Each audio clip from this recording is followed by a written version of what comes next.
Les amis, aujourd'hui on parle d'un monument de la chanson française. Un artiste qui a vendu des millions d'albums sur près de 6 décennies. Un auteur qui a écrit ou coécrit la plupart de ses chansons, évoquant tantôt l'amour, la société ou encore le voyage. Vous l'avez vu sur la miniature, on va parler de l'immense Michel Sardou. Oh, les commentaires vont exploser sous cette vidéo. Michel Sardou, est-ce que vous trouvez aujourd'hui notre époque aseptisée où on peut pas dire grand-chose? Je hais cette époque. C'est vrai. Je la hais. Ici, on va laisser de côté un maximum les polémiques et se concentrer sur la musique, rien que sur la musique. Mais venez quand même dans les commentaires et nous donner votre top 10. Alors, comme d'habitude, il s'agit avant tout d'un classement qui nous est propre. La liste n'est pas exhaustive. Trêve de bavardage, découvrons ensemble les 10 meilleures chansons de Michel Sardou. Et pour la première chanson, direction les États-Unis. J'ai marché Madison, la 5e et Central Park, le ciel crachait des bouffées de Havane. Sorti en 1985 sur le 13e album studio de Michel Sardou, chanteur de jazz est certainement l'une des plus belles chansons sur New York. Dans ce titre, Michel Sardou et Jean-Loup Dabadi nous embarquent directement dans le New York des années 80. La ville qui ne dort jamais se dévoile sous tous ses aspects. Les quartiers, héros, coutumes, populations et salles de spectacle, le tout est rythmé par des synthés entraînants. Dès les premières notes, on est transporté dans les rues animées de Manhattan. J'ai marché Madison, la 5e et Central Park. On imagine les trottoirs bondés, les taxis jaunes et l'énergie vibrante de la ville. Le ciel de la grosse pomme, comparé à des bouffées de Havane, évoque la pollution, mais aussi une atmosphère empreinte de mystère et de charme. Tu es certain qu'il ne parle pas de... Bonne question. À vrai dire, je me suis toujours posé la question, mais je sais pas si la consommation de ce genre de choses était répandue dans les années 80. Bref, quoi qu'il en soit, les images évoquées par Sardou sont saisissantes. Les bateaux de l'Hudson forment un arc sur l'eau et Manhattan est une barque remorquée par cette flotte. On ressent l'immensité et la puissance de cette ville, renforcée par les tours jumelles, nouvelles tours de Babel, symbole de la grande Amérique intouchable. Sardou nous décrit ces gratte-ciel majestueux et on se sent tout petit face à ces colosses de verre et d'acier. De plus, l'évocation des lieux emblématiques de la ville renforce cette impression. Du River Café au pied du pont de Brooklyn où l'on imagine d'anciennes admiratrices genre Marilyn Monroe sirotant un verre, jusqu'au légendaire Carnegie Hall. On se promène avec lui fasciné par cette jungle urbaine où tout semble possible. Enfin, Michel Sardou réussit à capturer l'essence même de New York, une ville en perpétuel mouvement, où l'histoire se mêle à la modernité et où chaque coin de rue raconte quelque chose. Comme quoi, l'Amérique faisait encore rêver dans les années 80. Elle fait toujours autant rêver, autant qu'elle fascine ou inspire la méfiance. Je pense que Chanteur de jazz n'est pas seulement une chanson ou une ode à la ville qui ne dort jamais, mais elle est surtout une plongée poétique et mélodieuse dans l'Amérique des années 80. Tu m'as donné envie de voyager là. Et tu n'as pas encore tout vu, on part maintenant pour l'Irlande. C'est le décor du Connemara. Sorti en septembre 1981, Les Lacs du Connemara est le 10e album de Michel Sardou. Ce 33 tours sera le plus gros succès de sa carrière en se vendant, écoutez bien, à près de 1,3 million d'exemplaires. Un succès lié sans aucun doute à une collaboration de haut vol entre Jacques Revaux, le compositeur, Pierre Delanoë, le parolier, et Pierre Billon, le célèbre compositeur, réalisateur, mais aussi ami de Michel Sardou. Mais pourquoi Les Lacs du Connemara est l'une des plus grandes chanson de Michel Sardou? Parce que c'est la plus connue, non? C'est la conséquence, mais la raison c'est certainement car l'album marque un tournant pour Sardou. À ce moment, il abandonne les thèmes provocateurs, ce qu'il commençait déjà depuis 1977, pour adopter un style plus populaire et fédérateur. Les Lacs du Connemara devient une chanson emblématique et inspire d'ailleurs des milliers de personnes à visiter le Connemara en Irlande. La création de la chanson est elle-même une histoire fascinante. Lors d'une séance de composition, un synthétiseur désaccordé de Jacques Revaux produit un son évoquant une cornemuse. Ce dernier avait pris la chaleur lors du voyage dans la voiture de Revaux. Un accord qui sonnait faux et pourtant qui a inspiré Michel Sardou et Delanoë à écrire sur l'Écosse. Faute de documentation sur le pays, il se tourne vers l'Irlande. Comme quoi, un tube, ça tient à rien. Ah ben ça c'est sûr. Ainsi la chanson plonge l'auditeur dans les paysages sauvages du Connemara, avec des paroles évocatrices et une musique puissante. Elle débute par des sons qui ressemblent à des vents et des notes de synthé, ce qui crée une atmosphère lourde et pesante avant de décrire un mariage irlandais et d'évoquer les légendes et l'histoire de lutte pour l'indépendance. Faire une musique de 5 minutes sur un mariage irlandais? Fallait oser quand même. Eh ben figure-toi que Michel Sardou n'y croyait pas du tout en cette chanson. Il a même dit à plusieurs reprises lors d'interviews. Et pourtant, cette histoire de mariage venue de nulle part a conquis le cœur des Français. Y a qu'à regarder le nombre de soirées qui se terminent par les lacs du Connemara où tout le monde tape du pied en cadence. Regardez le tempo de 111 battements par minute qui contribue à son caractère entraînant et dynamique, rendant la chanson incontournable dans les soirées festives. Cette cadence proche du rythme cardiaque moyen pendant un effort explique pourquoi la chanson emporte les foules. Les lacs du Connemara est une grande chanson car elle réussit à réunir autour d'un pays méconnu sur un sujet improbable et au son des cornemuses tous les Français depuis 40 ans. Bon maintenant c'est quoi la prochaine destination? Maintenant je te propose un voyage en absurdie. Allez, 8e chanson. Femme des années 80, mais femme jusqu'au bout des seins. Tantôt adulée, tantôt décriée, la chanson « Être une femme » ne laisse personne indifférent. Comment une boutade entre amis est-elle devenue l'un des plus grands succès de Michel Sardou? Si toutes nos bêtises donnaient des succès, on serait milliardaire. Tout est parti d'une petite phrase, accéder à la présidence et de la faire bander la France. Cette boutade a donné naissance à 25 couplets en 4 minutes et à un déluge de critiques. La chanson 7e de l'album Les Lacs du Connemara s'est vendue à près de 650 000 exemplaires. Mais posons-nous la question. Être une femme est-elle une chanson à la gloire des femmes ou l'éloge du machisme? Allez la pente glissante, on y est. Dès l'intro, Sardou nous plonge dans un voyage absurde où il imagine sans complexe changer de sexe et vivre l'étrange drame d'être une femme. Cette chanson, écrite en 1981, sort en pleine libération de la parole pour les femmes. L'introduction commence calmement, mais le débit de parole rapide du premier couplet nous entraîne dans un tourbillon de 3 minutes 30 à pleine vitesse. En analysant les paroles, on constate que Sardou ne cherche pas à moquer la nouvelle place des femmes dans la société, mais à montrer qu'elles occupent les mêmes métiers que les hommes. Bien que la chanson ait été écrite par 4 hommes et inclut des références au corps féminin et à la sexualité, son fond reste positif. Elle met en lumière que les femmes en 1980 ont atteint des niveaux professionnels similaires à ceux des hommes. Même si le plafond de verre existe toujours, c'est indéniable. Sardou en phase avec la société française, c'est possible. Le génie de Être une femme réside dans le fait qu'elle fait parler d'elle et le scandale engendré par les critiques féministe a finalement servi de promotion. Du coup, c'est l'ancêtre du bad buzz internet. Et oui, la chanson brosse le portrait de l'évolution des femmes, montrant qu'elles peuvent exercer les mêmes métiers que les hommes, malgré son écriture masculine. Enfin, le clip de Sardou déguisé en femme ajoute une touche d'autodérision, prouvant que même un symbole de la masculinité, Michel Sardou, peut se moquer de lui-même. En résumé, Être une femme est une grande chanson, car elle met en avant l'évolution des femmes dans la société et démontre que le scandale peut être la meilleure des promotions. Allez, titre suivant. Ne m'appelez plus jamais France. J'ai une question à te poser. Pour toi, Sardou, c'est de droite ou c'est de gauche? On n'avait pas dit qu'on évitait les polémiques? Non mais vas-y, réponds, ne t'inquiète pas. Bah, je sais pas, je connais pas grand chose à la politique.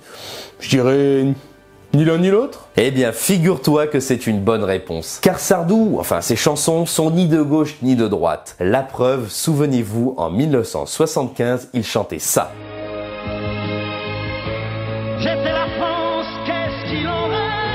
Le France est certainement l'une des plus grandes chansons de Michel Sardou. Coécrite avec Pierre Delanoë après l'annonce du désarmement du paquebot France, ce titre connaîtra un succès fou. En effet, de nombreux Français sont offusqués et tristes par l'imminence de l'abandon de ce fleuron naval français. Les ventes de disques s'enchaînent et Sardou sera même applaudi par la CGT et le PCF lors d'un concert au Havre. Ah oui, beaucoup moins de droite d'un coup. Et ce n'est pas étonnant qu'il ait été soutenu par la gauche de l'époque. Le France représentait le pays par des traversées transatlantiques mémorables avec ce fleuron construit dans les chantiers navals de Saint-Nazaire. Et surtout, on va y venir quand même, quelle puissance vocale. Sardou chante avec ses tripes et quand il incarne le paquebot, il défie tout navire de guerre de le couler. Bref, il est tout simplement l'éternel représentant de la France. Tout comme Sardou. Donc je pense qu'on peut dire que Michel Sardou n'est ni de gauche ni de droite. La preuve, s'il avait chanté Ma France de Jean Ferrat, on aurait dit que c'est une chanson de droite. Et si Jean Ferrat avait chanté Le France, cela aurait été une chanson dite de gauche. Et le temps des colonies, c'est de droite? Non, allez,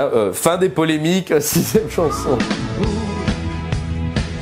Comme les joues d'un enfant quand il a trop joué. Alors là, nous allons parler d'un grand tube. Une chanson très souvent plébiscitée par le public lors des concerts et des tournées de Michel Sardou. Tiens, si je te demande de me donner le point commun entre les lèvres d'une femme quand l'amour la rend folle, le vin de Bordeaux ou encore un soleil couchant de Méditerranée, tu me réponds quoi? Toi qui dragues sur les plages. Oh là, je suis bête de te poser la question.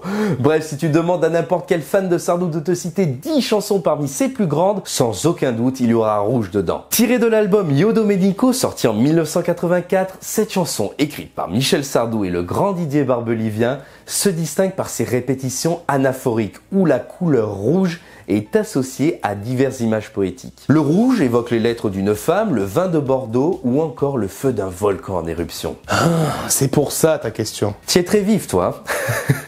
Bref, les anaphores sur la couleur rouge offrent une série de comparaisons et de variations poétiques et métaphoriques. Au passage, on remarque bien la patte de Didier Barbelivien, adepte des successions d'idées et de l'utilisation de la répétition dans ses chansons. Personnellement, je trouve que le plus beau passage de cette chanson reste les lèvres d'une femme quand l'amour la rend folle. Un alexandrin qui résume à merveille les délicates intentions pour se faire belle d'une femme dont les lèvres ont très souvent été mordues. Allez, avant de passer à la prochaine chanson, je vous encourage de découvrir la version d'Angie Roba des Kids United. Et oui, parfois je vous propose une version un peu plus audacieuse car c'est une bien belle interprétation et approuvée par Michel Sardou, présent dans le clip. Alors il me vient une idée, si l'on pensait un peu à nous.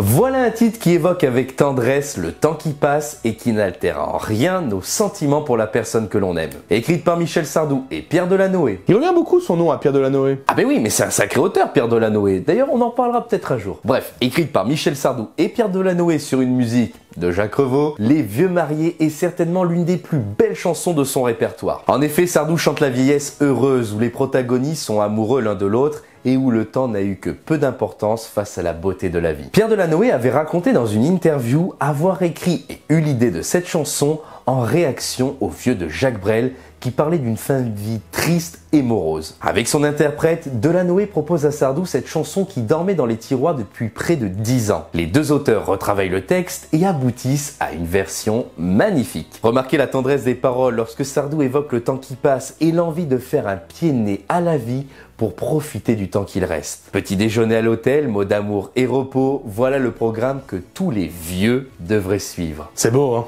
Mais c'est quand même triste qu'il l'ait pas vécu plus jeune. C'est pas faux, mais le cœur de la chanson se trouve sans aucun doute dans le dernier couplet quand Michel Sardou confie à sa bien-aimée qu'il l'a toujours aimée, qu'il l'aimera toujours et qu'il n'a été heureux qu'à ses côtés. Le temps dans tout ça, encore une fois, aucune importance. Ils s'aiment, un point c'est tout. Tu n'oublies pas un passage? Oui, c'est vrai. Bon, comme à son habitude, Michel Sardou s'est frotté à quelques polémiques. Michel Sardou qui provoque des polémiques. En gros, il est devenu une immense star avec La Maladie d'amour sortie à l'été 1973. Pourtant, à sa sortie de l'album, certaines chansons ne passent pas, à commencer par Les Villes de Solitude, où il incarne un personnage désorienté, souhaitant braquer une banque et des femmes. Là, ça coince fort pour Sardou, qui peine à justifier le personnage qu'il interprète. Je pense que cette chanson a dérangé dans la lignée des Villes de Solitude, car certaines personnes se sont arrêtées sur ces deux vers. Tu m'as donné de beaux enfants, tu as le droit de te reposer maintenant. Et là, une pluie de commentaires négatifs s'est abattue sur le chanteur. Patriarcal, sexiste, les féministes s'en sont donnés à cœur joie pour abattre Sardou. Bon bah ça va, rien n'a changé alors. Objectivement, je trouve qu'il n'y a rien de dramatique dans ces vers. Sardou évoque en quelques mots la naissance et l'éducation des enfants. Il ne rabaisse en aucun cas les femmes en disant qu'elles ont le droit de se reposer comme lui après une vie de famille et de travail. On va dire que c'est un discours qui collait à l'époque. Tu as raison, et puis Sardou n'est pas un artiste qui rabaisse les femmes. Vous avez qu'à écouter des chansons contemporaines où là, il y a du niveau. Oh, pute! J'ai dit pute! Eh merde, ça va. Bref, allez, assez parlé de tout ça, passons à la quatrième chanson. Que ma mère soit encore si jolie.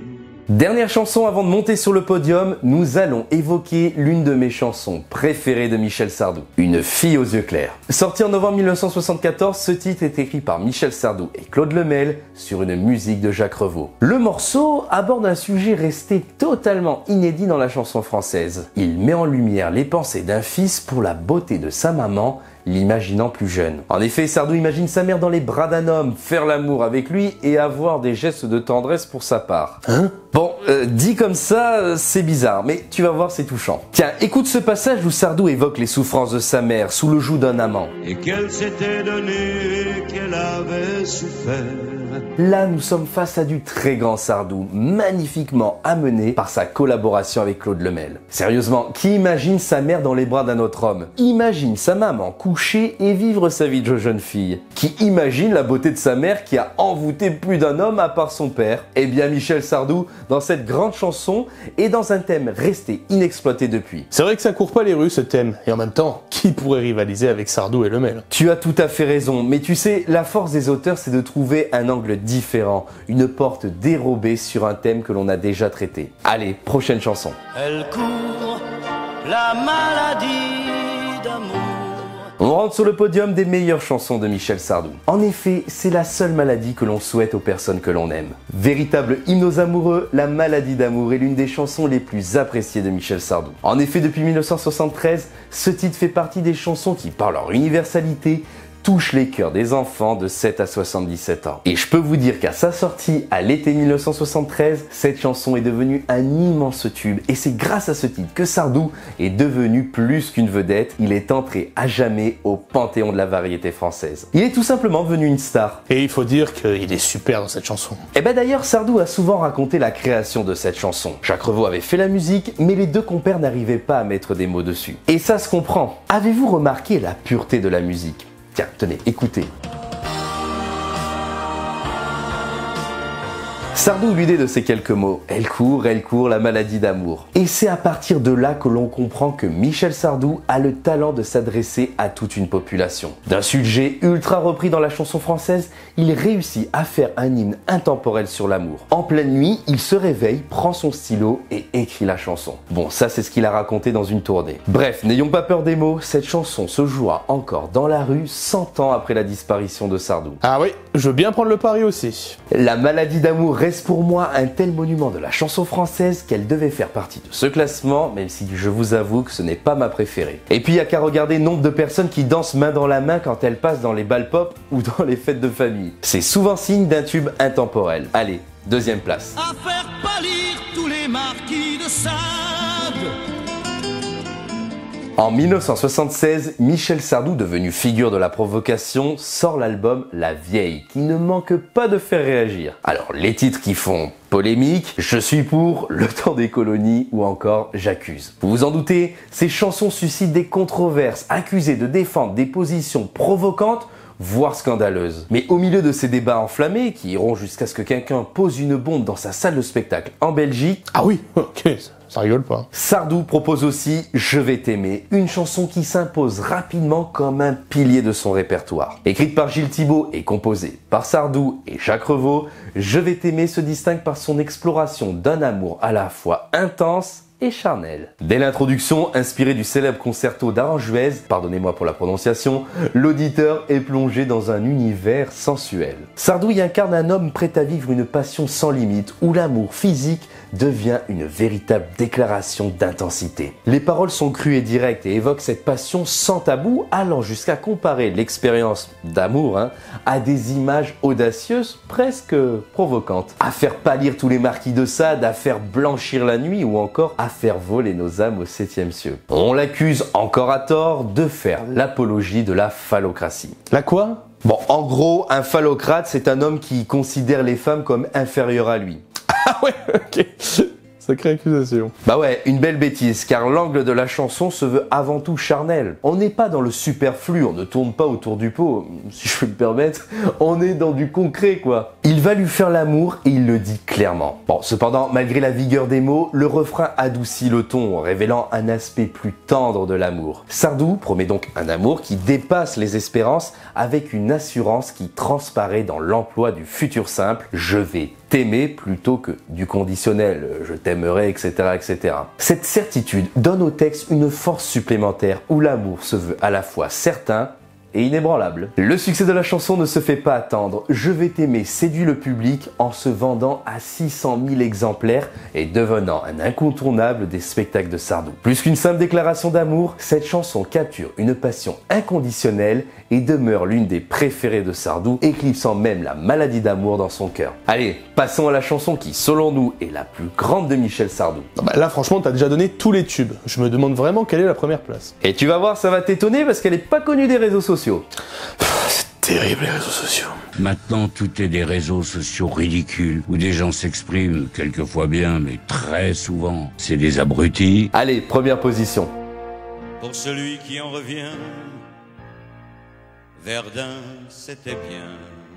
Selon moi, la plus grande chanson de Michel Sardou doit profondément lui ressembler. Un titre qui mélange la France, la puissance vocale, une musique grandiose et un sujet qui n'a jamais été utilisé. Paradoxalement, ce n'est pas celle que j'écoute tous les jours. J'ai plutôt Rouge ou La fille aux yeux clairs dans mes écouteurs. Pourtant, la meilleure chanson de Michel Sardou, selon moi, c'est Verdun. Oh, ah ouais, clairement moins connue celle-ci. Et oui, je t'explique mon choix. En 1979, Michel Sardou, déjà bien établi comme l'une des grandes voix de la chanson française, choisit de s'attaquer à un sujet poignant et rarement exploré dans la variété, la bataille de Verdun. Avec Verdun, il rend hommage aux soldats de la Première Guerre mondiale, les fameux poilus, dans un titre rempli d'émotions. Sorti en novembre de la même année, la chanson se démarque par son thème inhabituel pour une chanson de variété. Bien que Sardou ait déjà évoqué la France d'avant-guerre dans d'autres chansons comme La Vieille ou Victoria, il n'avait jamais abordé un sujet aussi lourd de mémoire historique. 63 ans après la bataille, la guerre de 14-18 est déjà un souvenir lointain pour les jeunes générations, mais il reste vivace pour ceux qui l'ont vécu. Mais c'est hyper lourd pour faire une chanson de variété, non? Oui, mais attends, tu vas comprendre pourquoi elle est hors norme cette chanson. En gros, ce qui rend cette chanson encore plus singulière, c'est son origine. Sardou raconte qu'elle est née presque par accident. Lors d'un passage sur la voie sacrée, la route mythique qui mène au champ de bataille de Verdun, il est frappé par la modestie du lieu, presque insignifiant en apparence et comparé à l'immensité de la tragédie qui s'y est déroulée. Inspiré par ce contraste, il écrit un texte qui ne cherche pas à raconter la bataille en détail,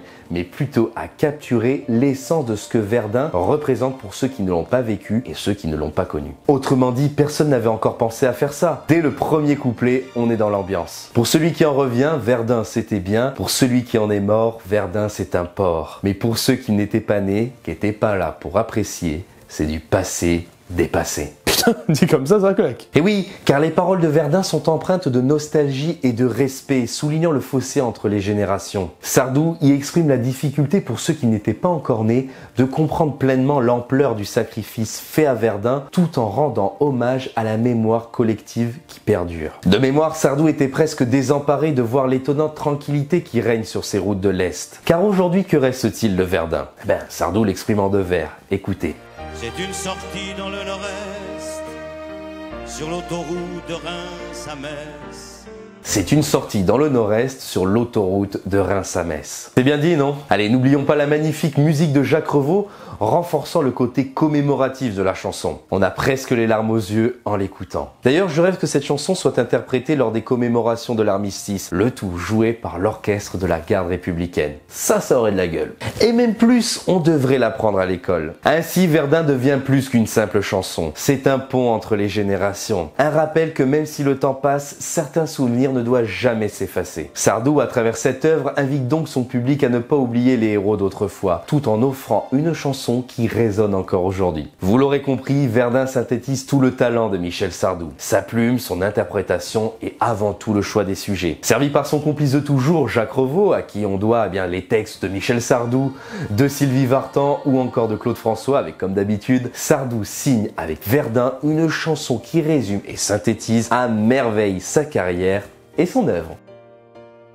C'est tout pour ce palmarès des 10 meilleures chansons de Michel Sardou. Bon, vous l'aurez compris, il ne s'agit en aucun cas d'un classement objectif, mais avant tout d'un bref palmarès de mes chansons préférées de l'un de nos plus grands artistes. Et puis de toute façon, n'oublions pas que Michel Sardou est à la variété française, ce que Mozart est à la musique classique intemporelle. Et vous, dites-nous quelle est votre chanson préférée de Michel Sardou en commentaire. En attendant, suivez-nous sur tous nos réseaux sociaux, Facebook, Instagram et TikTok. Et quant à toi, mon cher Thomas, j'ai un super concert à te faire découvrir. Oh pauvre, je vais faire vraiment une overdose avec toi. Allez, merci de nous avoir suivis, je vous dis à très bientôt sur la 7ème. Salut Thomas. Oh, les commentaires vont exploser pour cette vidéo. Thomas. Tu es certain qu'il ne parle pas de... T'as le nez tout rouge par contre, attends. Bah oui, parce que ça me gratouille. Non. Mais non, on va croire que je prends de la Il va se régaler, Adrien. Super. Allez. Je sais, un espoir.